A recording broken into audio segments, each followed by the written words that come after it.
Hey, Dylan. Hey, Mike. Dylan, have you heard about the Sunburn gaming engine? I have. Did that totally derail this ad? I don't know. I just enjoy the fact that you were paused on that answer of like, I don't know how to answer this question. Is it a trick question? I just assumed it was a trick question. Just take it on its face. Yes, I've heard of the Sunburn Gaming Engine. All right, Dylan. Give me the high points of the Sunburn gaming engine. After all of these ads, what's in your mind? You can load your models, build your scenes, set your lighting, set some basic physics from an in-game editor. You can do a lot of stuff without touching any code, and when you get it all set up and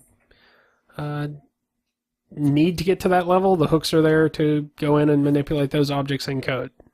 So, how would you say,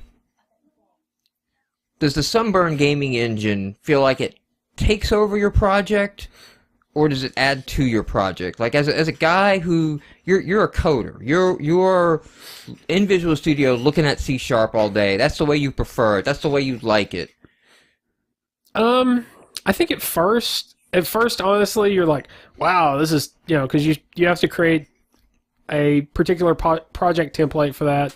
It feels like it. And then once you get kind of comfortable with it, go in there and start messing around with some of the objects, it feels like a little more like you're actually writing code. So you went in for a template. You went in for a template. You went in and made a new Sunburn game project. Yeah. When we first started these, really? No, I made a new XNA game project and then went line by line following a tutorial to add the Sunburn to my existing game project. Okay. Just because I had that programmer bias of, I don't want this thing taking over my engine. I don't want this engine taking over my game. I want to get to my code. So I added, it felt like maybe 10 lines of code to my main game class. And then Sunburn was rendering my game, and I wasn't. I didn't want to miss anything, so I went through the template. But still, it's XNA. You've got your update method, your draw method. You can kind of and that's what I was getting at. Yeah, it's like you still have your draw, you still have your update, you still have your XNA, your C#.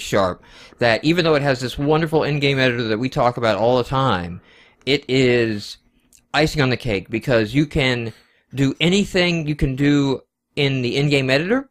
Any property you can change, any setting you can tweak, any module you can add, you can do through code as well. There's a way to do it through code as well, so you can do it dynamically.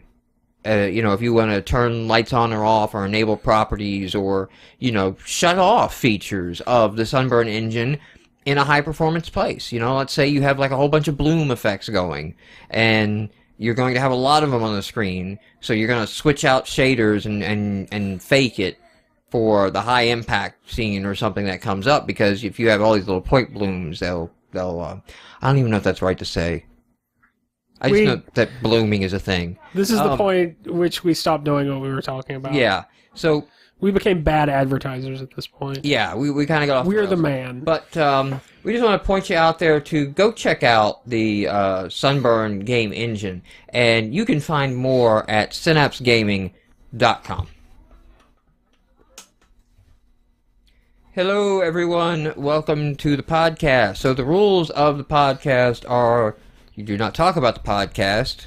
The second rule is you do not talk about the podcast. The third rule is there may be no podcast. We have massive thunderstorms. Violent lightning thunderstorms in the area. Directly overhead. This may not be going out. I don't know what's going on anymore. I saw it. I see the apocalypse may have come. It may all be over. You got a bug out bag, Dylan? No. What's that? A bug out bag? What's that? It's like a duffel bag with like all the stuff that you need to grab and run. Like when the zombie apocalypse comes, you have like your bag with your shotgun, some food rations, Zombrex, like your bug out bag. You're the big one is hit. The meteor just crashed in. A giant earthquake comes. All I have to do is grab my bug out bag. If the meteor happens, we're all dead. Zombie apocalypse, just not gonna happen. So says you, sir. It's been So like a says thing you. for more than a decade. It's, it's The point of having the bug out bag is to hope you never have to use it, but it's there if you need it. You should get a bug out bag. I don't know what I would keep in there. I mean, I wouldn't actually keep a shotgun. Band-aids, a handgun, extra ammo. Seriously? People have well- bug-out bags.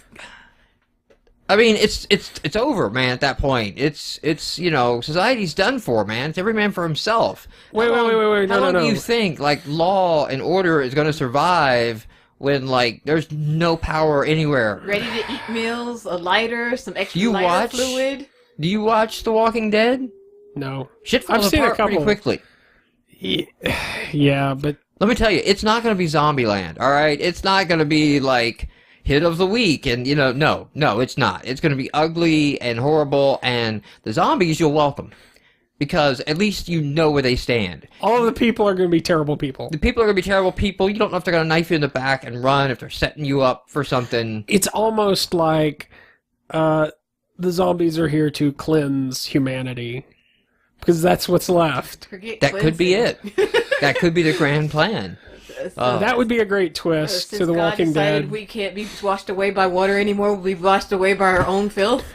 Frank Darabont, George give me a Carlin. call. George Carlin made a good point. He I'll said co-write this. that it's not the Earth that needs saving, it's humans. The Earth is going to be here. The Earth will shake us off like a bad cold. And if the Earth wants to get rid of us, it could, And we're gone. say, create a virus that spreads and mutates, because they're not really able to combat viruses. And say this virus spreads through the act of procreation, making them less likely to procreate. Problem solved. So if you look at the zombies as a virus, the Earth could decide to go that way.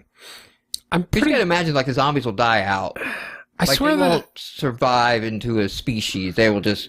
Eventually stop moving. that's the episode. That's the plot of some movie or video game. I know I've heard that It's the plot before. Of 50 bajillion animes. How about that? Maybe it. Yeah, those Blue Gender. Blue Gender. Yeah. Is that not High School of the vaguely? Dead? What was that? No, High School of the Dead was just a zombie thing. Blue Gender was actually... The bugs were created by the Earth because man had gone too far in I've technology. watched it at least once and a Yeah. half. See, but at this point, I can't tell what the bug out. There is a serious need to have some sort of emergency planning, and then there's it's not going to be Mad Max. If it gets to that point, whatever you've packed in a bag is going to be worthless. You should still have one. I should Doesn't still hurt. have one. I don't know. Put some canned cat food in there. Take the cat with you. No. Well, it's like Mel Gibson. It's like grab the cat. Save the cat because eventually you're going to run out of Save the food, cat, and you're save going to the be world. like, Hell, that cat's going to survive regardless of what I do. Oh, all right. On topic. Games. What have I played this weekend? Have I played anything this last week? Slogging through Dragon Age 2. Not impressed. It's. I know what they say now as far as the it's one city. You're not in one city. You go places in this new land, but all it is it pretty much warps you to the random encounter zone. So you remember in Dragon Age where you had the random encounters? Yeah. And they had little zones? You have a map, and you can just go to zones that size, and they'll just highlight, your quest says you should go here. So you go there, there's an encounter, you get the item, and that's it. It's not it's not like there's whole cities. You don't come up into Dinnerum and, get 20 new quests. You get some quests around, and even the city isn't like a city. You can't walk through the entire city. You have to navigate through this map and go to Lowtown, go to the docks, go to and these are not connected. You can't walk from one to the other. So are they doing this to kind of present this, make the city feel bigger than it actually is? Or trying to create a more expansive world than they can actually pack into a Understand game. why they're doing it. I could understand if they did it initially, right? Like, if that was the first game, and it was like, Yeah. okay, you don't have an open world, or the open world doesn't support or run... Not that Dragon Age was open, but it was more open. Yeah. You don't have that engine. But it's like, no, I know you have that engine. I've seen that engine. So I don't understand why you would have all these small little maps, because usually that's a sign of, like, memory issues, you know, and you're trying to segment out the world so you don't have to load the whole thing at once. I don't understand why you would go back to that in your second game when you already have the engine that can allow you large, expansive, you know, cities to roam around in. Because, you know, like I said, Dragon Age was not an open world. It wasn't Skyrim. But you could at least, when you got to a city, walk through a whole bunch of that city. Are they trying to focus on narrative instead of, like, exploration? Like, is it a change in focus? I mean, because they've got the whole interrogation thing, like you were talking about. They got that. And so I'm assuming there's there's... back to that. So that just framed the start, and that hasn't come back in. So that doesn't seem like it's going to be an ongoing thing. Maybe it'll just pop up at key moments. But it seems like maybe they could be using this to do a more linear narrative than an open world would allow. I don't know. I haven't played the game, so... yeah, I heard it's mostly in the city, and I'm like, done. I can't tell you why. I mean, it doesn't seem like, okay, well, this is required for narrative, because I can go anywhere at any time. Okay, so it's not like required they're for locking narrative. you down. And I don't have a good reason for it. It's a bad game, so, you know, I think the fact that Dragon Age 2 was so bad explains a little bit of the Mass Effect 3 overreaction to, like, the DLC and that mess. There were people who are just like, oh, I'm never going to play it, and it's, you know, it's going to be crap. And are people afraid they're just cranking out a sequel? Yeah, because that's the thing. It's like sell? BioWare is becoming into a crank-out studio of just, like, ship one every year. And to be fair, when you announce DLC, it's going to have, like, the mysterious, you know, it's a character of the mysterious race in the game. It kind of seems like, you know, I don't want to quite say jump the shark, but it's kind of like, tonight on a very special episode of Mass Effect. Right. You know. And you know the answer for that? Just wait for the reviews. Well, yes. Just don't buy it at release. Don't fall into the pre-order crap and wait for it to come out. And like if I had done it with Dragon Age 2, I never would have bought it. I bought it pre-order. I haven't played it until just now, over a year after it, because I got it and then I read the reviews and I'm like, that's crap. And it went to my back burner. Anything else I've been playing? I think that's it. I don't think I've been playing anything else. If you got anything new? Like, this week's been busy for me outside of time to do anything. We launched Codestock this week. Codestock.org. Registrations are up. You can go vote on sessions, so check that out if you're in the area. Developers Conference, and we have some XNA sessions up. I think, you know, I may try to branch out and do more like game-specific stuff in the future. But for the moment, it's XNA. But it's good conversation around game dev. So it's not all platforms. And like there's no Unity talks or anything submitted yet. But I mean, I got that out. We met with people for a Kickstarter meetup because we're looking at doing a Kickstarter. No, it's not a game. We'll announce it here when we get closer, but it's a different project. So we're looking at that. We're busy on that. Of course, we got our game meetups. No, I didn't play much else. We had an interesting conversation, though, tonight when we were working on... the open house. The open house, yes. Yeah, so Technology Cooperative, techco.org. We were working the open house there tonight, hanging out, and, you know, in a quiet moment, we...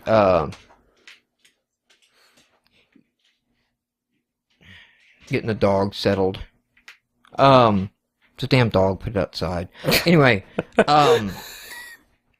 you want an indoor pet? Get the cat. That's the way I was raised. So it's got me off track. Oh, yes, we had a couple. So I started reading Ender's Game. Now Orson Scott Card in the Kindle edition. I don't know what other editions this exists in, but in the Kindle edition, he wrote a pretty good intro, and this would have been good on our story podcast last week about how to approach the story.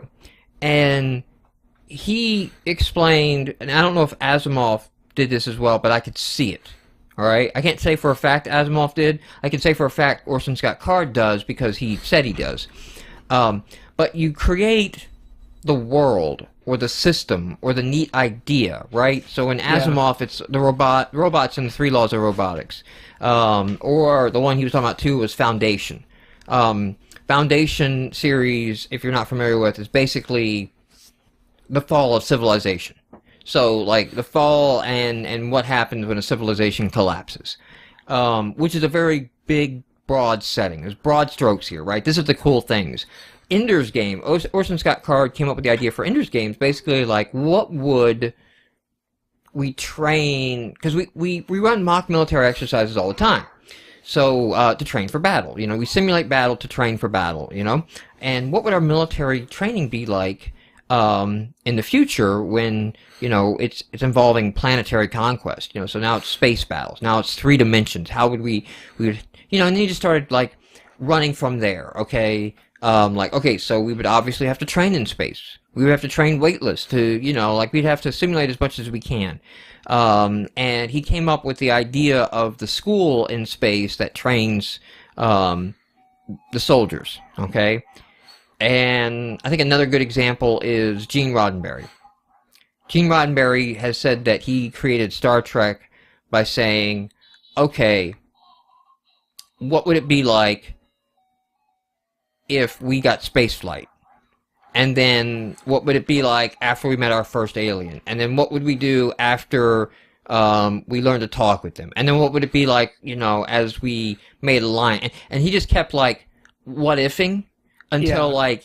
Along one axis. Right, along one axis of, like, okay, well, if we did this, then it would lead... I think it would lead to this. And then if it did that, you know, just, like, predicting wild out in the future by a chain of events, he runs out, and then, like, okay, now we're at the Enterprise and the 5-year mission to explore, and we have a Federation, and we're friends with the Fall. Like, that's how he got to that entire setting, you know? So that's part of it. That's half of it. You establish a setting, but you can't write a story on a setting, okay? So the second part is creating Ender. Creating, like, okay, here's a kid going to the battle school. So I have the setting, and now I have a kid who's going to go through my setting, and that's going to be the story. Foundation, Harry Seldon, is the man who deals with all of the collapse of society and trying to prevent it, you know, through his system and his research.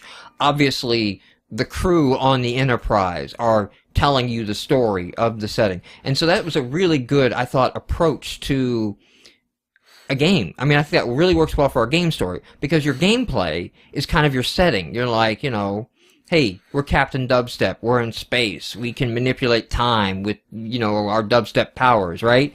Like, this is all setting stuff, but,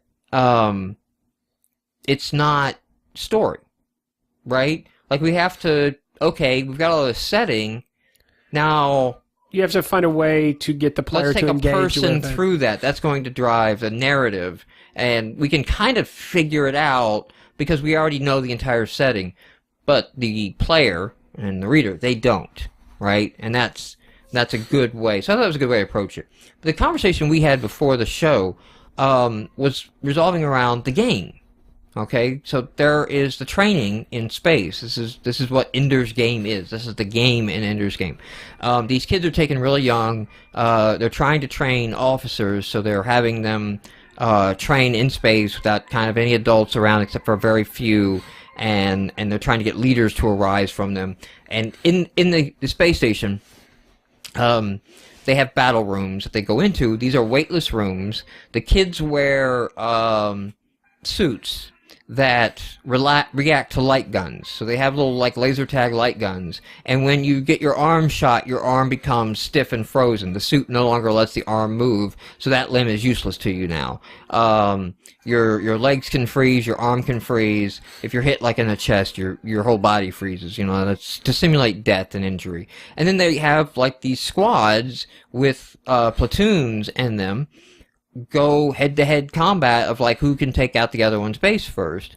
And, of course, Ender's, he's the main character, and he's the one that looks at it to basically say, hey, this is in 3 dimensions, and the tactics that they're using are easily exploitable because they're still trapped to 2-dimensional thinking and just know some 3D tricks, and he's going through that. So we just started talking how would you make that game? Like the gameplay mechanics, not the story, but how would you play the battle room? Because so you have obviously full range access. Okay, you can move in all directions. Now the kids don't have any kind of boosters. They don't have any jetpacks, so they can't maneuver in space. You jump off an item, you bounce off another soldier, you push off another soldier.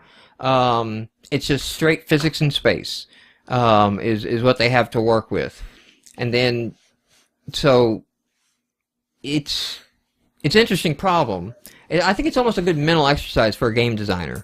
How would you solve this? Because you can move in any direction. You can move the camera in any direction. You can look around in any direction. You can rotate his body in any direction. But it's pure physics implementation. So, unlike your normal first-person shooters, where you're always orienting the ground and keeping, heads up, and you don't let the camera go over the top of the y-axis, because then you have problems with the up vector. So essentially, if you can go over, just think of it going, like the camera going over your head while looking at you. When the camera gets behind your head, it's upside down, respectful to the rest of the world. But the whole point of Ender and Ender's game is him realizing, no, you're not upside down. There is no upside down. There is no right side up. It's in space. You're just oriented differently. And you have to, think in 3D. I'm trying not to make any Star Trek 2 references, but it's hard. Yeah, I mean, we talked about that, and the thing I came to was this game would basically be Asteroids in 3D. Right. Which was, I mean, it was funny. Hated control system, this is what this game would be. What's funny, though, is you think about the concept and you're like, well, it doesn't seem like that. It actually seems like, this really novel thing. I don't know if, I don't know if you can get anything out of that, but, I guess there's always another perspective to any gameplay mechanic. I think the interesting mechanics that we were talking about was how do you make the controls so that you can push off at other players, right? And then can you freeze limbs and have that have effective meaning? In Ender's game, you can't push off with your legs anymore or something because your legs got shot, or is there a way to represent that? But then also, how do you grab hold of walls and then decide when to shove off of walls in what direction as well? And then sometimes they call them stars, but they're actually just cubes in space. They just put some boxes out there to put stuff in the field, so you can actually push off of those as well. But They're not locked to position; they can move as well. So when you push off them, it will also push them in the other direction. And you want to do it right. You want to do it so that the things in Ender's game, the maneuvers, the moves that Ender discovers, you can execute in game. One thing, the two forces come at each other, one's on one side, the other's on the other side, and they're trying to cross each other, get to the other's base, and I think it takes 4 or 5 people to lay hands on your base to win. So if 5 enemies touch your base at the same time, they win.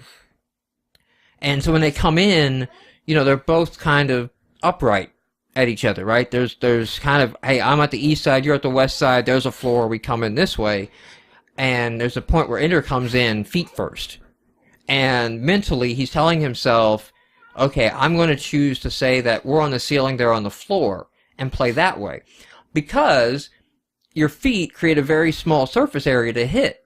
So all of a sudden, he becomes much harder to hit, but he can still aim down his legs and shoot out several of the members. So he just launches himself as fast as he can and takes out 7 or 8 soldiers before he's finally shot out, because he was a much harder target to hit. And that's kind of where the story goes in the books, because he's redefining combat in space. There seems to be some other stuff going on. I'm not that far into it, but there's a little bit of Orson Welles, 1984, we're at war with Eurasia. We've always been at war with Eurasia type vibe. I don't know if that's going to play out, the same way it does in 1984. But we'll see there. I mean, it's an old book. If you haven't picked it up, I recommend picking it up. I was going to read that, or I was going to read Ready Player One, which is a new book, and it's basically about recently written kid in the future, plays an MMO, where the MMOs now have become to the point where you just put on your VR headset and immerse yourself, and it's completely immersive now. And the creator of the game has died, and he's hidden clues in the game. If you solve his riddle, you'll get his vast fortune. And of course, just about everybody lives in slums now because of overpopulation and trailers. Addiction to the game, probably. Yeah, trailers are just stacked on top of trailers. Like because of overcrowding, they just took trailer parks and just slapped trailers on top of trailers. And that's how people live. And so the kid that you're reading about in the story is the first one to get the first clue right. Also, the creator loved 80s references because that's when he was a teenager. 80s, 1980s. Okay. So there's a whole bunch of 1980s references because basically, like, these people in the future have to decode, like, 1980s and Family Ties and all of this stuff are references constantly in the game because those lead to clues. So if you're a child of the 80s, it's kind of a nostalgia trip as well. But they want $12 for the Kindle edition. And I just have a problem with paying out $12 for an ebook, I do too. So that is not even printed on paper.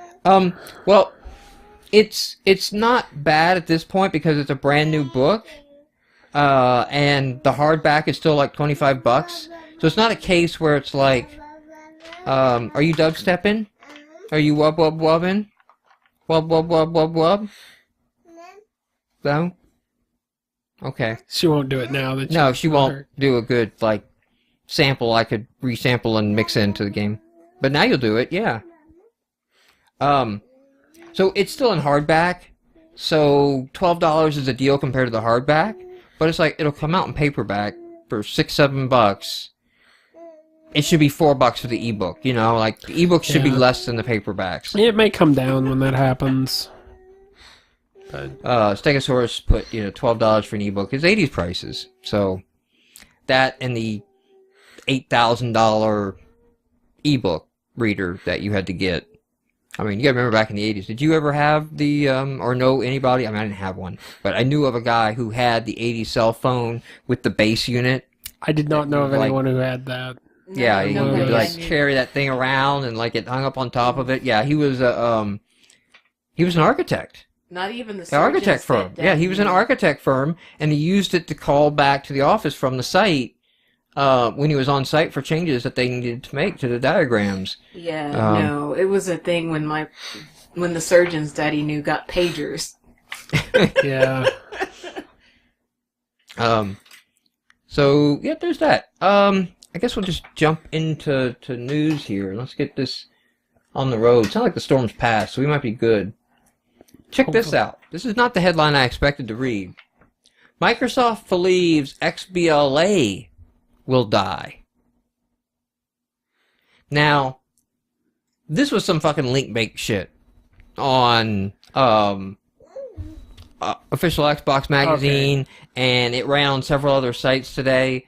What Microsoft, and it's like the senior head of Microsoft Game Studios. This is not like some low-level spec or... And is it actually link bait? Are they taking him out of context? Or did he... They are stretching what he said. Okay. As far as, XBLA will die. I mean, what does that imply to you? Without telling you what it's about, what are you hearing in that title? What I'm hearing, the way I'm interpreting it, is games on demand and XBLA will no longer be, two separate things. It will just be, online, downloadable games. Now, do you think that's what that headline is conveying to most people? No. I don't know. It's hard to say. Does the headline feel like Microsoft's going to shut down XBLA, and XBLA won't work on the next Xbox. That seems crazy. Like, that seems to go against every, the direction the industry's heading. The title should be Microsoft plans to merge digital content. Like, he actually gets on there, and he's like, we have games on demand, and originals, and XBLA, and indie games, and, like, the distinction is artificial. Did he actually say indie games in all this? He did. He did. Interesting. He's like, the distinction among all of these is artificial. They have meaning because of where we came from, right? But like, and the console shows like, hey, it's this 5-year-old, 6-year-old console. You kind of forget that, like, they were just barely experimenting with downloadable content on the original Xbox, right? And like, it really took off with the new one. It feels like it's been around a lot longer than it, in terms of console generations, than it has. So I thought that was actually some interesting information. That somebody at Microsoft is basically saying, yeah, and I want to say, like, he mentions even in his thing, the App Store and Apple, of like, it's just games. Yeah. It's not Special Label 1, Special Label 2, Special Label 3. Now, I think, of course, we talked about, like, the forces against that, or the publishers wanting to create that artificial distinction. Now, I think where you can have featured items. He didn't and say things this, like so I'm that. putting words in his mouth now. But it felt a little like we have downloadable content, downloadable games, and because we call them XBLA, we have to charge $15 for them. But now we're at the point of putting more than $50 worth of game in that game, and we want to charge more, but now we can't call it XBLA, but we can't call it games on demand because it's not a disc game. Actually, I think that's fair, because that widens the spectrum. It doesn't just give you two buckets. And it's interesting because, like, it doesn't help indie games with that definition. There was a comment sense. where somebody was like, I don't see the problem. Games are $60 and XBLA is $15. There's your division, there's your separation. And I'm like, well, Syndicate, I'm hearing, has like 6 hours of gameplay in it. It's a first-person shooter. It has 6 hours of gameplay, right? And it's a retail disc. It's a $60 retail disc game, and I guess it's got a multiplayer mode, and those are good, solid 6 hours. I'm hearing good, favorable things. But 6 hours of content to me sounds like you should probably just be a downloadable title. And maybe you're $30, but it depends on the quality that goes into it, especially the multiplayer. It's hard just to say, like, whether 6 hours of content is enough for a game.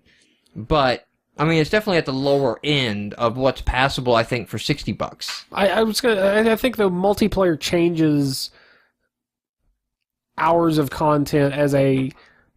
But that's another thing that could be good downloadable. Like, multiplayer content is a good downloadable title as well. And it's like...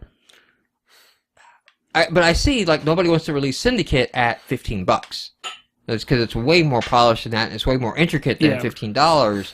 But Microsoft, like, if you want to be on the Xbox, they don't have this...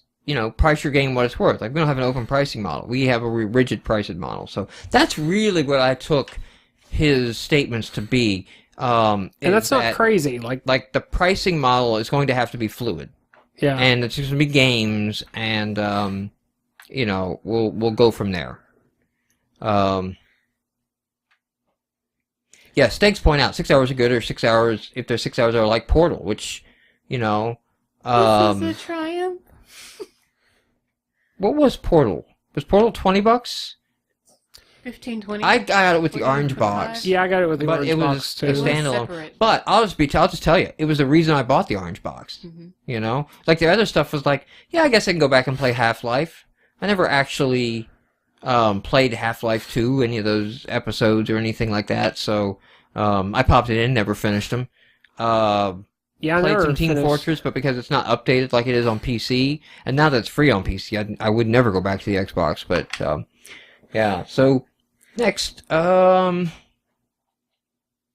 let's see. Oh, so this is an article I'm going to call out. I'm not going to go into a whole lot of detail because I didn't read all the articles we're linked to yet. But Develop did a huge summary this past week. Actually, past couple weeks. They've rolled out. They have gone through 13 game engines. So App Dev Kit, which is a mobile game kit, iOS, Android, Mac, PC as well. But I think it's focused there. Big World, Blitz Tech, CryEngine, Game Maker, Game Bro, I don't. Are all of these 3D or Havoc, some of these? no, they're okay. like Game Maker. Right. We use Game Maker. That's Okay, I didn't know if it 2D, was yeah. the same. Havoc Vision one. Engine, Hero Engine, Infernal, Marmalade, Shiva, Unity, and Unreal Engine. So I'm going to go back at some point and kind of read through these because they kind of wrote a breakdown on each one of these engines and just kind of like, hey, we're going to let you know what this engine is, what it does, where it goes. Maybe hopefully they got into the pricing on that. Like, I wasn't familiar with the app game engine. So I kind of want to look into that. You know, as we look into mobile, I kind of like settled on Unity, but I was like, well, maybe look at this other one because the screenshot of it was all 2D. And I'm like, well, that might be more appealing because then trying to do 2D in Unity. Although now that I've bitten that bullet and dived into it, I'm not too worried about 2D in Unity anymore. And I kind of figure that, you know, suck it up, learn Unity, and a lot more open to us. Like if we're skilled at Unity, then a lot of platforms are available to us. Yeah. On that. So I just want to call that out. I'll have a link to that in show notes. Now for our mech moment. Hawken has a new trailer. It's not really anything different. It's a bunch of gameplay trailer. It's a bunch of awesome graphics and awesome mech. I mean, I love the weight of the way the mechs walk in Hawken. Now, it's going to play a lot faster than I think I would like a Mech Warrior Descendant to be, but it's not a Mech Warrior Descendant. I mean, the guys of Hawken have said, look, we want to make a first-person shooter. There is no way an indie game as a first-person shooter even gets on the radar with all the Call of Duties. Yeah. So, we are just instead going to make a mechs. And now all of a sudden, we're unique and we're interesting.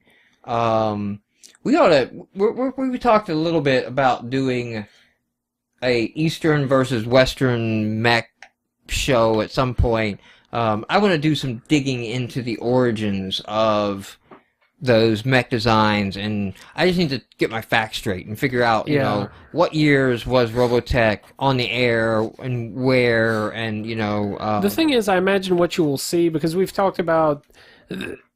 Because as we talked about this, it seems like there are different categories within Eastern and Western. Some things fit more with one and more with the other, and I think we can find some examples that don't run true to, you know, like how they're piloted or whatever. And I think what you'll see, you know, if you actually studied the history quite a bit, is there's a lot of convergence and divergence. Yeah.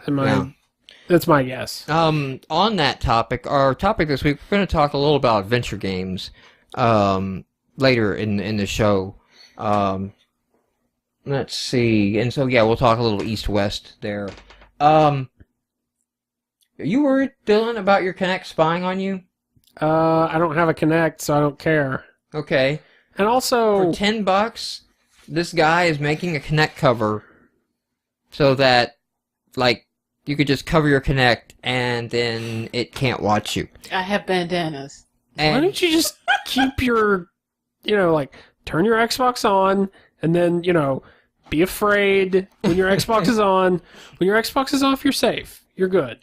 So, well, I mean, the thing is, a lot of people like use it to watch movies, and it's the TV box now, and it's on a lot more than just gaming. Especially, you know, it's our TV box now that we cut cable. I love this new program, 2 Minutes Hate. Yeah. So, I don't know, like, for one thing, he said, like, his original idea for this was he was dusting, like cleaning off the Kinect or something, and scratched it or something, and wanted to have like a dust cover made or something, and then the piracy angle, kind of got in there of like, he even admits like Microsoft is usually not one of these companies that come out like, and they've been Facebook, like just everything is they're tracking everything and building a database. Yeah. They usually. But I think that's also because, the government's been up their ass, and the government's no longer up their ass anymore. They're out of their monopoly practices, so... Well, and two, like, things like Kinect and iToy and stuff like that are such big deals in the gaming community. If it came out that Microsoft or Sony or whoever was doing this... Now, there is a thing about Kinect and marketing data. Like, when you put in Kinect, it's like, do you want us to send marketing data up from your Kinect? And it's like... What marketing data? Like my facial reaction to your ads? Maybe I want you to see that. Maybe I'll just flip off the Kinect all the time. Xbox dashboard, there you go. Oh, now I'm playing my game. I'm happy. Now I'm back to the dashboard. That I can see being an issue, being like a privacy issue. Well, they don't want my reactions. I'm like, Xbox, you racist piece of motherfucker. They can hear you even without the cover. Don't matter. Now, the other point he points out, too, is hackers. Yeah, I think Kinect for Windows. There's a lot of wireless data going to and from an Xbox constantly, if you're wireless. And there was even a link in the official Xbox magazine or something to recent speculation that Wi-Fi hacking may be part of the recent hacking profiles. Could be. I mean, that... However, knowing the friend that we know that got hacked, nobody's fucking around his place. He's in the middle of fucking nowhere.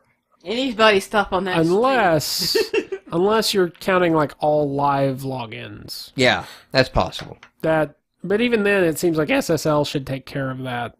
It's $10 though, and it's it's in a little aluminum slipcover that goes over your Kinect. It's not made of tinfoil? Well, it has like anti-magnetron deflectors or something built in. I don't know. If it allows the microphone... Will it stop the radios in my teeth? Well, I want the microphone to still work, though. So that's the thing. I'll put the cover on it so I don't have the damn camera looking at me. Because it's creepy when it boots up and it, like, scans the room, But I still want the microphone to work just to, like, say... like Xbox pause, Xbox play, Yeah. What the heck was that? It's not broken. Okay. What was it? Yeah. The other girls are out. Maybe it's getting late for her. So Stegs just put a tea towel over your Kinect. And it's like, well, then where would your towel be? It'd be on your Kinect, and you wouldn't have your towel. You'd be without your towel. Those things are cheap. Like, you can go out to Walmart. Bandanas. Couple bucks. None of you. Hitchhiker's Guide to the Galaxy? Like, Oh. Yes, I have a towel, but I don't care. Whatever. Report coming out that Hydrophobia developer is nearing bankruptcy. Now, Hydrophobia is an XBLA game that got extremely high ratings. It is an indie team. It's basically like fighting weird water. That's not And it's a pretty good, successful, interesting indie, and it makes me wonder that no, it's not the Space Bear game. That was a different one. In the chat. But it is makes me wonder, because they released on XBLA, and of course they had to get a publisher, and they had to sign contracts, and the whole $40,000 patching and all that, of like, if these guys had gone to other platforms, would Steam be helpful to these guys? I think they're already filing for bankruptcy. They're a European company, so they're preparing to enter administration, which I guess is like preparing to file Chapter 13 or something in the U.S., so I don't know what's going to happen. But, just highlighting that just because, like, this is why things need to change. This is why I get angry with the indie game channel and the treatment of Microsoft. It's not like, hey, we should be able to put our awesome games on there. It's like, these guys should be able to not need a publisher.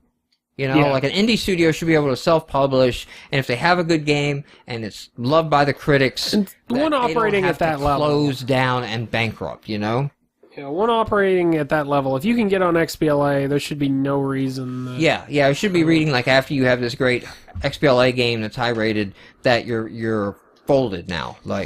So hopefully it works out well for those guys. The Binding of Isaac was denied release on 3DS by Nintendo for religious concerns. I've not played this, so... so it's a Zelda inspired roguelike game. So, it's just a dual stick dungeon game. But the storyline is that your overly religious mother is chasing you to kill you because that's what God told her to do. I mean, you're Isaiah, like the parallel, So you fled into the basement, which is actually littered with all these horrible, horrible monsters that you're trying to escape.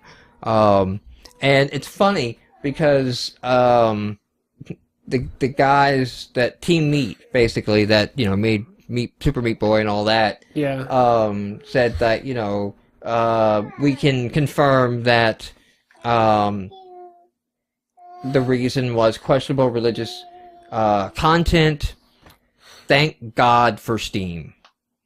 Which I thought that was the quote of the week right there. It seems weird that's, and I haven't played it, but isn't it just a dark game overall, not necessarily because of religious context?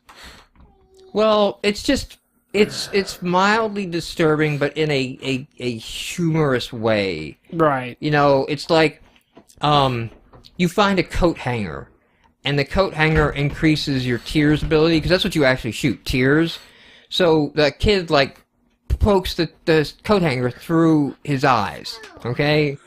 And you walk around now with a little coat hanger sticking out your head, right? I can't watch him play this but game. It's cartoony violence. It's not even Happy Tree Friends level of stuff, right? Oh. It's like a puff of smoke and then a coat hanger sticking through your eye. It seems very dark. And but then there's also weird cross-dressing things, like you find your mom's heels, which speed up, which let you move faster. So, but now he's wearing high heels, so he's wearing... Why would they make you move faster? I don't know. Those are the power-ups, though. Those are working it. Yeah.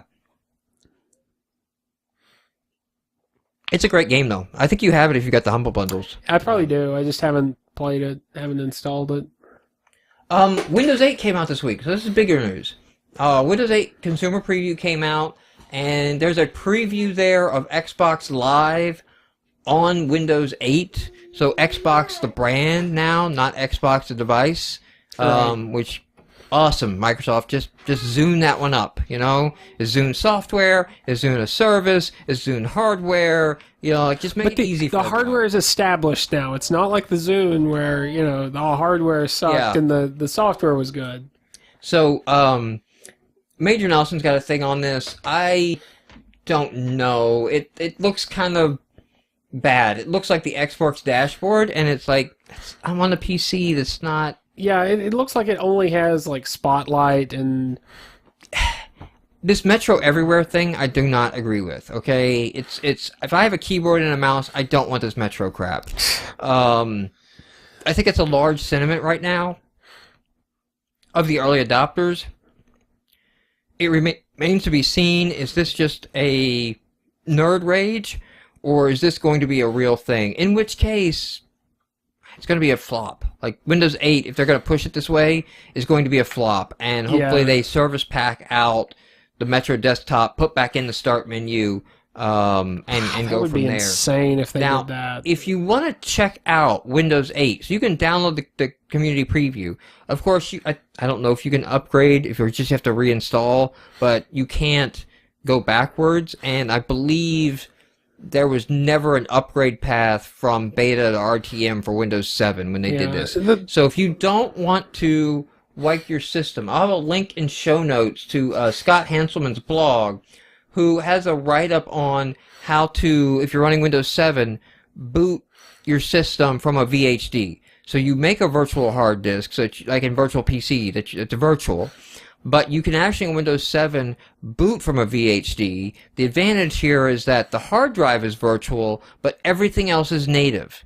So you're running on the metal, full processor, full RAM, full graphics card capabilities. The hard drive is emulated. I'm on a solid-state hard drive, so I'm not going to feel that pain at all. And even if you do, it's not a big deal emulation. The way the Windows virtualization does it really well. So I recommend. I'll probably do this in a little bit or so. I will, because I did this with the first build. Set my system up, boot off the VHD, play around in Windows 8, and then when you're done, you just detach the VHD from your system, and it's a file. You delete it, and it's gone. Or I could archive it somewhere. I could throw it on a USB drive, and then just have it when I want it. So this is the way to check out Windows 8. I highly recommend doing that. It's not an official blessed view that Microsoft has, but it's out there. I'm not impressed by VS11. I haven't looked at it yet. It's Metroid. It's everyone hates that. Yeah, I've heard a lot of stuff on Twitter about that. And it's not even. I mean, it makes no sense to Metro Visual Studio. Visual Studio is not a consumer-facing application, right? No, it is not an app that people are going to run. It's made for content creators. No one really cares what it looks like. No, is kind of the point, and most people who use it are used to what it looks like. So. I don't want you wasting the time metrofying Visual Studio. I want you working on other parts of that thing. I haven't opened it up, but God help me if that add references dialogue, can still take a day and a half on a spindle drive. I mean, that's one of the main reasons right there. Add references and Visual Studio build times that I run solid-state drives. It is for Visual Studio. 2010, now I remember this being an issue with 2010, and they said, there was nothing they could do about the .NET tab, the GAC basically taking so long to load. So what they did was just start you in a different tab. So anyway, I mean, I think there are some things like that, even if they'd spent the time they used for Metro on it, it wouldn't necessarily have helped. But yeah, I totally agree with what you're saying. Chat's talking about that Xbox.com, I guess, buried. I guess there's a redesign on Xbox.com. And they buried the games. No, it still seems like it always was. I go to games. I go to Xbox games. Wait, no, I got a different menu now. Alright, so I went to games. I'll just live feed this. So I came in, I went to games, I hit Xbox games, and I am looking for indie games. New arcade, new games on demand, new demo. Oh, is that how? It seems like they're trying to make it look like Netflix. Just from here, that's what it looks like. If you could scroll each of those categories. Looking up here, across the top. But now they're Xbox, PC, mobile. Okay, so that's the drop-down list. Yeah, I guess this is welcome to Xbox, the brand, not... I don't think the site does much. Oh yeah, now it's still the same old interface. Because I was like, Xbox Indies didn't break for its interface. So yeah, if you want to search Xbox games, jump over to Xbox Indies. The guys that do that are really fucking sharp, and I mean, they have just made an awesome, amazing site. You've got all these charts and shit here. You can see world ranking charts. You can click on a game, and there's all the screenshots. Video would be there. This one doesn't have video. You can go over here and see the ratings and rankings, and see when your game got abused in the ratings. You can see how it's tracked in for all the different countries. I mean, it's so crazy thorough that, I mean, these guys are amazing. You can even get the stuff as XML. I can click the link, and there you can get these XML feeds of the games, all the data there. You can get this little CSV guy and download all this stuff, and do deep analysis on it, and it aggregates all the news from all these different places. I mean, it is a wonderful site. Hats off to these guys. I should send them an email and just let them know how great they are. Steak says that the devs of that site are full of themselves. He's heard that they're full of themselves. I haven't heard that. I don't think they all are. Oh, you don't think they all are? Wow. Oh, that was wrong. The snake ate itself on that one. That. Oh, no, bro. I wasn't going to say anything. The world's dumbest snake. No. Internet's to you, sir. +5 internets on that. That is awesome. Oh. Getting into our topic this week. We're going to talk a little adventure games. And this is just, we're not going to talk about specific, this is kind of like, made me the idea and lead up to it. But, the latest, extra credits, up there on, Penny Arcade TV is Western versus, Eastern, RPGs. And it's going to be a multi-part series. I think they said 3 parts, actually, that they're going to do, here. And it was interesting on, like, how they broke it down and said, you know, the differences come from this genre grew in America and Japan at the same time, whereas almost every other genre, like the platformer, I think was their example, was created in Japan, copied in the U.S., and developed in the U.S. And then, like, the first-person shooter was created in the U.S. and then copied in Japan. There was no common ancestor. So there was, like, a common ancestry tree, but here you had, like, people in Japan creating role-playing games off of the comic stories and the digital stories that they do in Japan. And in the U.S., you have, of course, D&D. And that's where, like, role-playing games branched out of, like, tabletop games. Of course, you also had tabletop games in Japan. I mean, they were aware of it as well. Yeah. And that's so you basically had, like, okay, these two people have the same influences. Now they go off into rooms, and that's why you have the major differences of why why this is one of the only genres that are delineated by region. You know, we don't really regionize any other genre. We don't describe any other genre as Western FPS, yeah, Eastern FPS. We don't have these labels that are attached to them. Like, now, the one I thought of when they said that is mechs. I still think we have a Western tank mech and an Eastern Japanese Eastern battle suit mech. I think that the delineation for me falls down on how the mech is controlled. If you're in a cockpit, throwing multiple levers, joystick, that kind of stuff, you're kind of a tank, Western mech, descent, you know, inspired. And then if you're getting into something and something plugged into your cerebral cortex and then you become one with your unit, you know, that's more of a Japanese thing. Not necessarily, though, because I think in Gundam, I don't want to get too far into this topic because this is something we could do a whole show about. But, like, if you look at Gundam... Yeah, and then we want to do a whole show on it, but first I want to kind of, like, fact-check and go, like, okay, when did Gundam come out? When was Robotech on the air? When were these shows on there that could have inspired these games? But there are so many different Gundams. Some of them are more Western, some of them are more Eastern. And, in fact, a lot of shows that I would definitely call, like, the cartoony, you know... not the gritty Western style mechs are controlled with levers. So I think what you're going to see is a lot of different. There's a lot of different continuums that these things operate on. And you know what? It's topical because there's like 5 or 6 mech games like coming out in the next year or so. Now to what we're talking about, adventure games, and this is segueing off of Tim Schafer and, you know, the Adventure Fine. So we're talking adventure. We're not talking role-playing, okay? We are talking adventure descended from click and point. And I always tend to put... We should probably say point and click, because I always tend to put games like Zelda and stuff like that in adventure games as well. Yeah, I tend to sometimes use adventure games for exploration, but they don't have a heavy leveling mechanic. Or, like in Zelda, there's a leveling mechanic, but it's hidden through items. Like you, at some point you get the Master Sword. At some point you get the ring. I'm talking It's not about an Zelda. open system. Now I'm It's talking very about Zelda controlled. 1. I'm not talking about later Right. Zeldas.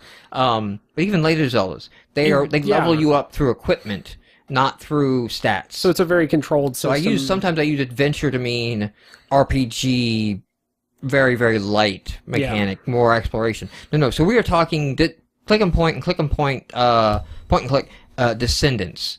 You know, so it doesn't necessarily have to be a point and click game, but it is not a action game by any stretch of the imagination. Now, Tim Schafer has a great video up on his Kickstarter that he put up with him and Ron sitting down, Ron Gillian, and discussing adventure games. They did this before the Kickstarter, and the popularity, like why haven't they maintained popularity? Ron Gillian says they haven't actually faded. They haven't actually died. They just didn't grow. They had the same size audience that they had in the 80s and 90s. That they have that today. But the game marketplace has grown. So when it was acceptable to sell 20, 30,000 copies of a game, that's not acceptable anymore. So that's why they're not being made, because not that they can't be profitable, but because they want to hit bigger and bigger numbers. Publishers want to do bigger and bigger games, hit bigger and bigger numbers. It's a great video to watch. They talk about some different mechanics in there. Now I went back and played Quest for Glory. Quest for Glory. So I played the ones that I played, the adventure games that I played that I can name off the top of my head. Police Quest, played a lot of the Police Quest series, played all the Quest for Glory. I thought I never played Quest for Glory 4 or 5, the last one. I think it's 4. But then when I went to Abandonia and I downloaded them and I saw the screenshots, I was like, I did play that. I remember that now. It's like, I don't actually remember. I realized what I forgot was not the last one, but the first one. Okay. Because what I was thinking of the first one was actually the second one. So Quest for Glory was the one that I put on the pedestal above all the rest. I thought that was the best game that I ever played. Police Quest was really good. Leisure Suit Larry, that was another adventure series. I played a lot in the Leisure Suit Larry series. And then getting out of it, but the early Ultimas, the 6, 7, and 8 edition Ultima games were role-play-y, but they were still point and click in a lot of places. Like it was growing into RPG. So it's like a bridge game. I would put that in there, like bridging. Like it shared a lot with those in there. Maniac Mansion and Day of the Tentacle, of course. What else? So I downloaded Quest for Glory, and I just like, I'm gonna fire this up. And Quest for Glory, you have to type in commands. Like, it's graphical, but it's not... Like, I think Monkey Island, you click on the words, right? Is Monkey Island a word clicker? If I remember that one right? There's a picture, but there's also a word that pops up, too, if it's clickable. Okay, so it's not one that has a matrix of words that you could click on. No. Like, click look at, and then click at something. Because you let me... find it again, and so I basically ended up clicking around the screen. So you can't just click around the screen in Quest for Glory. Like, you can click on some things and it'll describe some things, but it's basically like quick, like, this is a fireplace, or the fireplace is doing that, but then you have to type, like, look at fireplace, unlock door, move handle, order meal. And I played it for about, let's say 30 minutes, and realized, I don't know if I can play this game anymore. So, like, this is one of my all-time favorites, but, like, the act of having to, like, fight with the text parser and, like, move door, move vase, puck, pick up vase, puck, grab vase. There we go. Like, I guess I just accepted that for the time as the way we interacted, because prior to that, I played, Zork 1, 2, and 3. I played Leather Goddess of Phobes. I played Hitchhiker's Guide to the Galaxy. These are all text-based adventures. Yeah. All right? And so we were coming off a text-based adventure, so it was natural as we moved up that we still had that text-based interface, but now we had pictures, which is a little of how some of the Ultimas got going, of like there's this half text, half picture era that was going on. And it just got me thinking about, if you're doing an adventure game today, what should you do and what should you not do? And like, you should not totally have a text type in interface. Like that, Yeah, that is dense and obtuse, and that was just bad. That was just, we should have never done that. And there's no good reason for it, other than that we came from text adventure games. Like, there's not a technology reason for it. We had mice. We could click on things. So you could click on things and have a menu pop up. We had that technology, you know, that was there. We just weren't using that. Yeah, I don't know. I started with King's Quest IV. Like, a friend of mine lent it to me, and I ended up playing 2 and 3, and at some point I played 5. King's Quest 1, 2, 3, and 4 were all the text-based, and then 5 moved into the icons. And I actually, I don't know. I should go back and play them, but I have fond memories of the text-based just because it opened up a wider range of possibilities of things you could have your character do. In the chat, like, Maya Terror has mentioned, like, in King's Quest, you could type hump tree, and there would be a response for that, you know, it'd be kind of a funny. They would have the Easter eggs. King's Quest, or not King's Quest, Quest for Glory has an interesting system where there's a point score at the top, and every time you type something in that does something, you get a point. So you basically, like, if you get 100 points in the game, you have found all 100 things to do in the game. Yeah, King's Quest had that, and it was kind of a way you could tell how far in the game you were. The problem with King's Quest was a lot of times the puzzles were extremely obtuse, or at least it seemed like it. Like, you could tell, you could find like 2 or 3 items that you could pick up, but, you know, from that point on, you actually had to go with a guide. Tim and Rafer talked a little bit about that, of like, first of all, a guide was something that you went to. Like, there was guides, but I remember buying a book. Yeah, they were not easy to get to, so you didn't always have them. But they were just talking about, like, I mean, because now you have the internet, so anything is spoiled immediately and it's instantly there. And I think, like, at least, like, the guide I had for King's Quest was actually, it was actually kind of cool because it was like, I have received all these letters from the land of Davin, like, you know, some guy looking into his crystal ball or something. Like, there was a narrative to it. You could get into it. Whereas the internet, we have, like, Thoughtbot for WoW, and, you know, yeah, and so it's just an info dump. The thing is that if they were doing it right, there's no metagame in finding the information. In King's Quest, in Secret of Monkey Island, in Hero's Quest, in all of these games, they're doing it right. It was okay to get stuck at a puzzle, or have a puzzle, because you usually had multiple puzzles to work at. Like, okay, I can't get past this guy. I can't get this door open.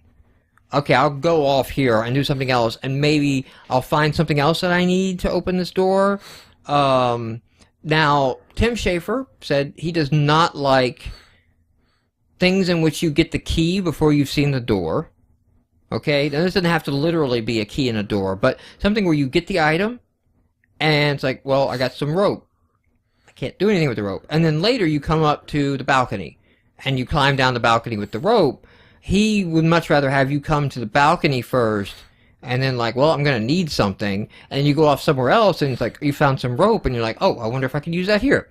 So he would like that experience. He didn't like that they gave you the keys before they gave you doors. But he did wonder, can you frustrate players anymore? Because in Psychonauts, and I haven't played Psychonauts. I need to get it. I need to play it at some point. He had adventure game elements in Psychonauts. So Psychonauts is like a platform/adventure game. And there were these paintings you hang on a wall or something as you collect them, and if you hang them in the right order, like they make a tree, and then the tree becomes alive, and vines climb up, and they go somewhere. So it was this kind of adventure gamey puzzle type thing about it. And the feedback that he got from the publishers and playtests was like, it's taking people a while to kind of figure that out. Can we do something there? And he's like, isn't that a game? Isn't that what we're supposed to do as game designers? Like, give you a puzzle to figure out? Like, should we be showing you everything as soon as you see it the first time? You know? Should we only be expecting you to think for 30 seconds? Like, are we not allowed to make you, think for long periods of time? Well, that was kind of the problem with a lot of I won't say problem, but my experience with a lot of King's Quest games was it would get frustrating. There were a lot of games that up until I got the guide, I would pick up maybe 2 or 3 objects, maybe figure out how to, use 1 or 2 of them, and then I'd be done. However, in most cases, and especially now since we have a lot more games at our disposal, that does feel kind of unacceptable. But back then, I could, keep dumping hours into exploring this world, trying new things. And Maya Terra also points out too, like in getting King's Quest for like a week, and it came down to like not knowing the word to type in that the game wanted. Right. Like you just weren't you were typing pick up instead of grab, or something like that. Now, I think too, this is in the days where like if you look in the box, the games came with manuals, and a lot of times they listed out several of the common words to use, and it's like if you could phrase it on that list, you stood a better chance. I don't remember so much that being the issue as it was, because I think this happened in King's Quest 5 and 6 as well, where there were just, like, there were items that didn't, like, the key didn't make sense with the door, to use that analogy. Yeah, so that, I think Ron in the video talks a little bit about that, of, like, rubber chickens, and, like, solving a puzzle with a rubber chicken, and it makes sense only in hindsight in a weird way. Like, he thought they shouldn't do that kind of stuff. Like, that was some bad stuff that they did, and there is a delicate balance, because some of those are the ones you kind of remember, but you do, but they need to work in a special way, and it can't be like, okay, look, I have to cut down this tree, and I have an axe, and you won't let me use it because you want me to create some crazy contraption or something. Yeah. It's like, that's a problem, all right? That's the bad route to go. Now, the thing is I have to cut down this tree, and I have nothing that looks like I could cut down a tree, but I actually have the answer if I build this this thing, and go on that. I like Machinarium. Is a recent click and point adventure game. I think you get it in the Humble Bundle as well. I recognize the name. I don't think I'm going to say it's in one of the Humble Bundles at some point. Machinarium is really good, and I like getting items that you can combine in inventory. I think that's a good thing to have in your adventure game if you're building one, is the ability to drag items on top of items and then create something else. So, like in Machinarium, you're finding items, and it's a little bit of like getting the key before you see the door. Like, you have a stick.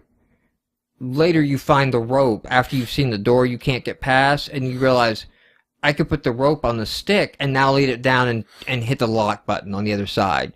Machinarium is also really good about showing you the answer. Like, you walk in, and there's a thought bubble that pops up over your character of like, I need to push that button to open this door. Now you have to figure out how to push the button. So you're not blindly exploring. You're not, as Ron described it, like pixel hunting. Which pixel is the magic pixel that I need to click on to find something or do something. You kind of have a thing of like, hey, you need to go over there. Machinarium did a pretty nice hint system as well. So there was this little hint book, and you could get 3 hints on any one puzzle, and you played a mini game to get the hint. So, like, to open the hint book, this little key would fly across the screen, and you would have to dodge objects, and then when it got to the end, then the book would open up. And it would get longer and longer if you went to go to hint 2 and hint 3, to the point where like 3 could be like, you know what, I'll think about it more. Like I lost a little mini game again. You never banned yourself from the hint, but it would progress.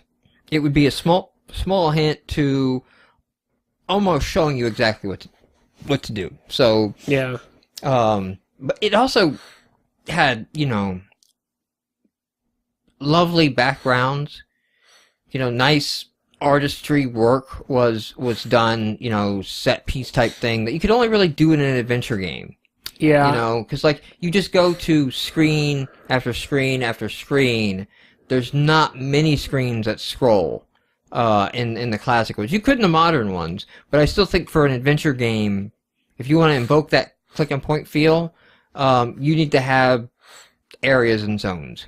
Yeah. No, that was one of the things I liked about King's Quest, especially 5 and 6 when they got more graphical, was, yeah, you had these really well-developed settings, or at least, again, it may be like you playing Quest for Glory, like, yeah, this felt, really amazing just because I spent so much time, like, clicking and typing and trying to get it to work. I actually lost interest in... Because I ended up buying the King's Quest collection, and I remember playing a little bit of 7. I think it was 7 that... I didn't even play 8. 8 was the 3D game, and I'm like... Yeah. Okay, whatever. And I think at that point, like, Roberta Williams wasn't even doing them anymore. Like, No, she had left Sierra, and... And at that point, that is really where you're getting into the point of... this is not really a viable... I don't want to say it's not a viable game type, but it's like they're trying to bring it into the modern era, and... really kind of refuses to, become... That's when everything was becoming 3D games. Yeah. Mario was 3D, all that. But 7 I just lost interest in because they completely, like, Disney-fied the graphics, and it was almost, like, too good. That sounds crazy, but I don't know. There was Hand of Fate, I think I played, which had kind of cartoon-style graphics.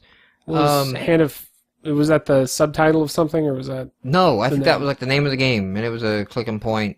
Okay. So right before I went to the military, I graduated high school, and then was going into the military, but since I was going in specifically for like computer, like something they didn't recruit constantly. Right. Like they only did like twice a year. I had to wait almost until like the end of August, which sucked ass to go in the middle of August to San Antonio, Texas for your basic training. But I had like this whole summer of like, I'm not getting a job because I'm about ready to go to the military at the end of the summer. So like, this is my last like free summer to screw around on. And then all the money that I had gotten for graduation, I basically blew on computer games and just nonstop played them and then burned them out, and then cranked them out. So, yeah, Cryandia. That's what Stegosaurus said. So I think it was Cryandia. Maybe it was subtitled Hand of Fate. That name is familiar. There was like 2 games. I only played 1. There was 2 out, I think. I played the Hand of Fate. It was cartoonish and all that, but a lot of them were point and clicks that I just bought and burned through, going into the bookstore to get my games, of course, because that's where we got them. Actually, no, I want to say we had a Babbage's. I want to say I got some of these from the mall, had a Babbage's, and we were transitioning away from getting our games at the bookstore. I do remember when Babbage's was... I don't think... No, it was EB. We had an EB around here. Our town was too small for Babbage's or EB games. We did have a local video game store.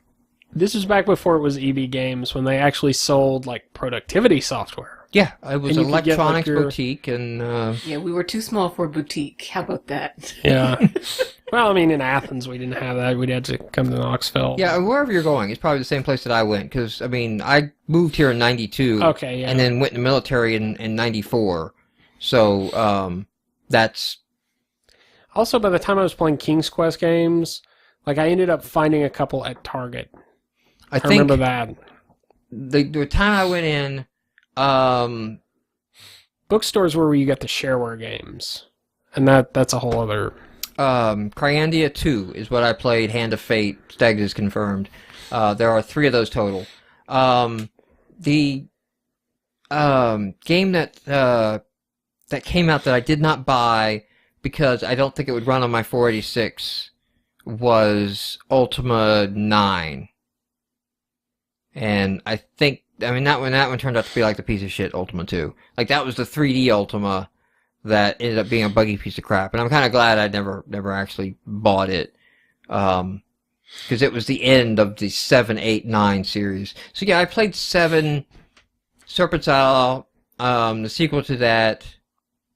I don't remember 8. Maybe I played Ultima 8. I don't remember 8. 8 does not stick out in my mind for some reason. 7 I always thought was my favorite one. Ultima 7. Not the Black Isle, but 7. Although that's really getting into adventure. I wonder what else would you...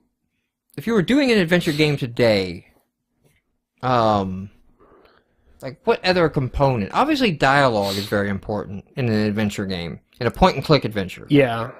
Because, I mean, that's a lot of it. It's the witty banter and characters that you come across. Although what's funny is I remember, because like I said, King's Quest IV was the first one I played for a while. I borrowed it from a friend.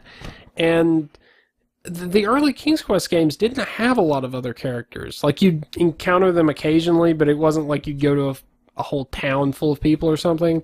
And I think that was kind of the reason I like them, or not, I don't want to say kind of the reason I like them, but it was interesting because you explored the setting and it wasn't, that was kind of a characteristic of the setting. Like, you were stuck out in the middle of nowhere. I don't know. Yeah, that would definitely be a modern day adventure game if you're going to try to bring that into the modern day. I'm sure with King's Quest, the reason that was the case was technical limitations. Now, I have played the start of the Telltale Back to the Future games. I played the opening to that. And there, if you're going to make a modern point-and-click, I think they're the guys to go to play their stuff for ideas and refinements and, where it's evolved. Because I really can't think of another studio that, other than Telltale, that really has done a lot of modern day. I mean, because they're the Back to the Future, they're Sam and Max series. Yeah. There's another series I think they're starting up or doing. They did some of the Penny Arcade, but those weren't actually that good. I'm really interested to see what Z-Boyd Games does with the next Penny Arcade, because I think I played the first one, as I remember it was more RPG than adventure. Yeah, but it was really much. like, go here, do this, go here, do this, go here, do this, and there's some banter and dialogue written, but it lacked a game, really. Like, you hadn't made this a game. You've just extended a comic strip, and, you haven't figured out how to make their comic strip a game yet. Yeah. With that, but I don't see anything else in chat. Stegs points out, just giving I think the Maya the more animation environment would be good in the modern, so like it's not all static. Yeah. And Steg says, just things you can interact with, like being able to interact with more things. Of course, you got to be careful how you do that, because you don't want to have so many novelty items that I can't figure out what is real and what is just there for me to play with. One thing you would realize, and it'd be difficult to make like a whole bunch of movie things and everything means something. There were kind of context clues, like items you could pick up stood out from the background, like they were clearly, colored differently, and in a lot of cases, not Quest for Glory. Because when I was playing back, I'm like, do I knock on this door? Can I not necessarily that sign? Yeah. I don't know. I'm thinking like usually items you could pick up or something, but Quest for Glory and maybe different things. King's Quest. I don't know about King's Quest, but Police Quest didn't either have any kind of like. I don't think Lizard Larry had like highlighting system of items. Yeah. The other issue there, is that you could kind of, from context clues, when you clicked on something, tell if it was important or not. Like, if you looked at it and it, either had a generic message or didn't say anything, you could pretty well tell that that was not important. But if everything is interactive, then you're kind of throwing red herrings. Okay, so Steggs is actually going the other way. He was actually saying, like, only have items that are relevant to the gameplay. Like, get rid of everything. And, so he mentioned Trailer Park King, but I'll actually cite a different indie game. I'll cite one I enjoyed, the Get Rich or Die Gaming, which is straight up point and click. It detracted a little bit. Like, knowing, like, the things that I have, everything is significant, everything unlocks the next area to go to, took a little of the mystery away. Like, there was less foreplay, with the adventure game now, because it was just like, here it is. This is the item. Well, I've heard the term, I think, as far as, like, literature goes, is Chekhov's gun. Like, a gun on the mantelpiece in Act 1 will be fired by Act 3. Don't have any details. And I kind of have that counterpoint. It's like, no, if you give me all this lore, if you give me all these details, and, that's a signal that all of it will be significant, I kind of feel like the world is really tiny. It's like the best example I can remember is, and this is spoiling the movie, but watching Avatar, where they're early on in the movie, they talk about the skull of this one. Have you seen the Avatar? No. The Blue People movie? Yes, the Blue People movie. The White Man's Fantasy? Yes. There's this skull that the woman shows him of this great winged creature. I can't remember what they're called. It's legendary, and her, one of her ancestors caught one, and that was the only...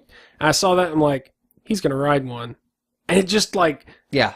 The movie lost something. The world lost something because... It's too direct, Yeah, it's Well, not only that they tell you that they're foreshadowing that, but that he can do the legendary thing.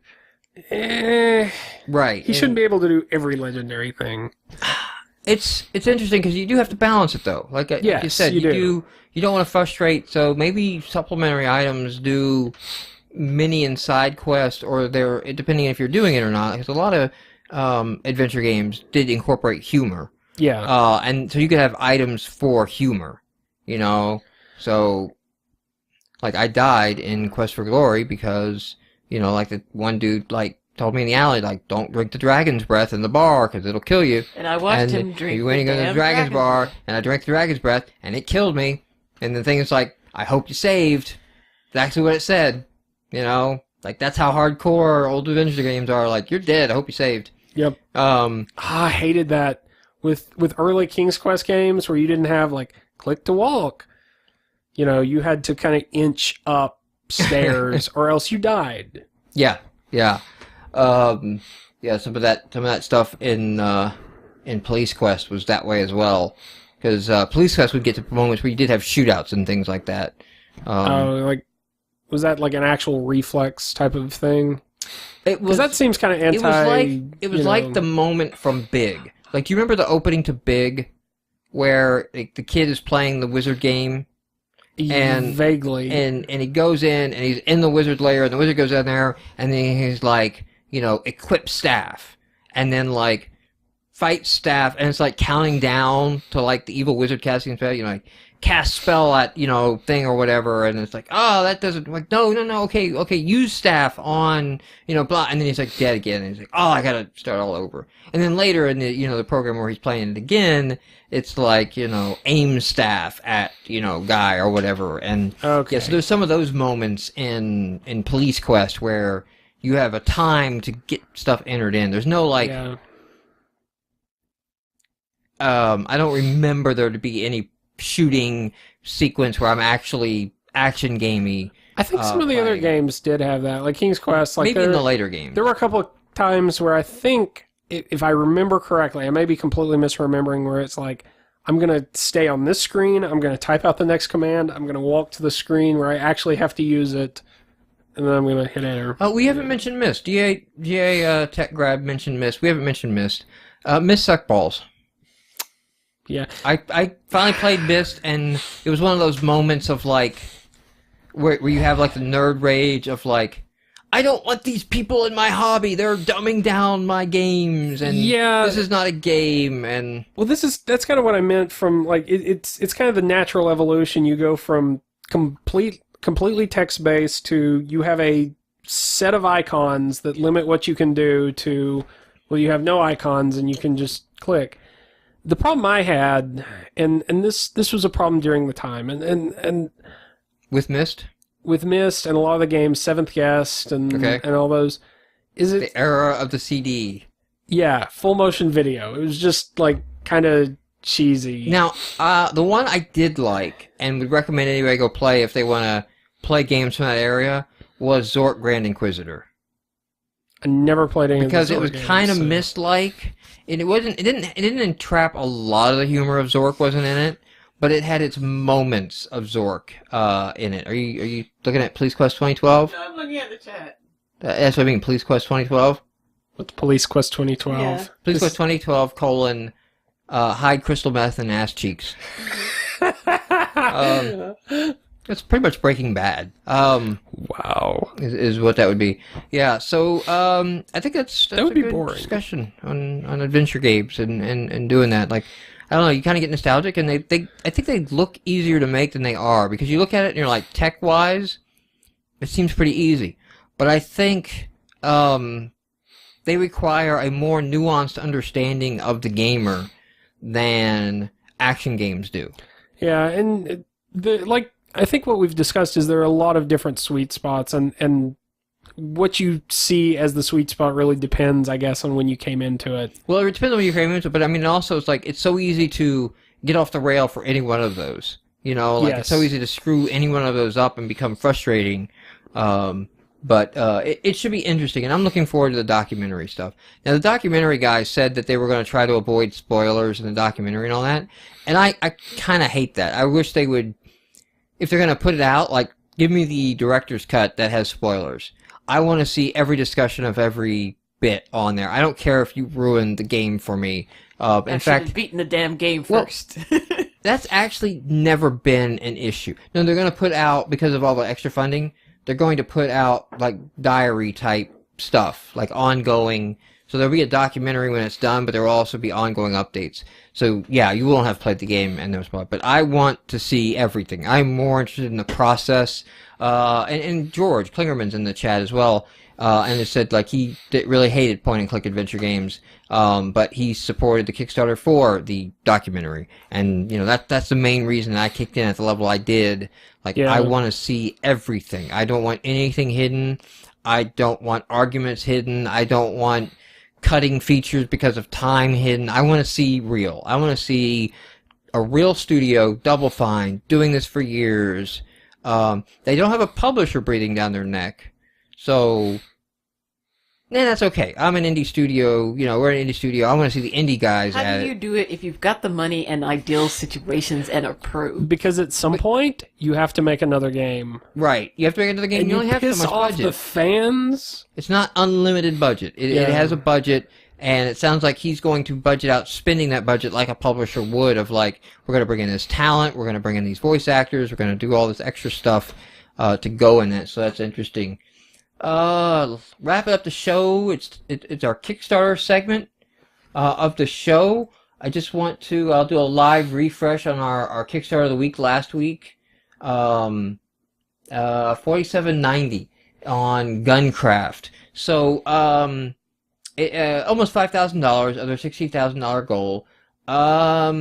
Guys, get cracking on this one. Like, this was our Kickstarter of the week last week, and you know, Minecraft meets Team Fortress, or Minecraft meets Modern Warfare, and you know, I mean, the idea that you get to build Minecraft style while in a first-person shooter arena. You know, we're just gonna blend these two together. Really sounds interesting. Plus, we all get to give George shit for cashing in on Minecraft clones, you know, just saying fuck it and making a Minecraft clone, you know. Even though it's a very evolved, yeah, I don't proper, think that's fair, but that doesn't mean we can't. We're biased, though. Oh wait, I mixed up Z-Man and Klingerman. It's Andy. Andy Dunn, the Z-Man, that is cashing in. Because Andy has said George couldn't code his way out of a paper bag, so we shouldn't attribute Klingerman to being able to write that. That's on the record, guys. I'm not making that up. That's on our podcast. You can go back and listen to that interview. Steggs is cashing in too, so I haven't seen what Steggs is cashing in on yet, but I've seen him talk in chat. And of course he has that voxel engine he built, so. Kickstarters this week. Instead of having a Kickstarter of the week this week, I've gone ahead and just said, like, hey, I've got 3. And the reason is the first one that I looked at, like, they asked for $10,000. They're up to $61,000 now. So it's FTL, Faster Than Light. And these guys, so I think what launched their Kickstarter off really well is that they open their video and say, we have quit our day jobs and we are working on this. We've already done that. We are committed to that. And I don't know, that was something that's like, that's kind of interesting and grabbing me. Ballsy. Now this, I think this looks to be a mobile game. I didn't quite dig down enough on there to follow exactly what platforms they're targeting or looking at, but what you're seeing on the screen, you're fighting like an enemy ship. At the same time, you're dealing with like people docking on your ship. So you're controlling soldiers on the ship to deal with and handle, ship crises, while also attacking another ship. So, I mean, it's funded. This one looks like, hey, if you want to get in on that and buy in on it as well, all these will be linked in our show notes, but that one is FTL Faster Than Light. The next Kickstarter that I liked was Techopolis.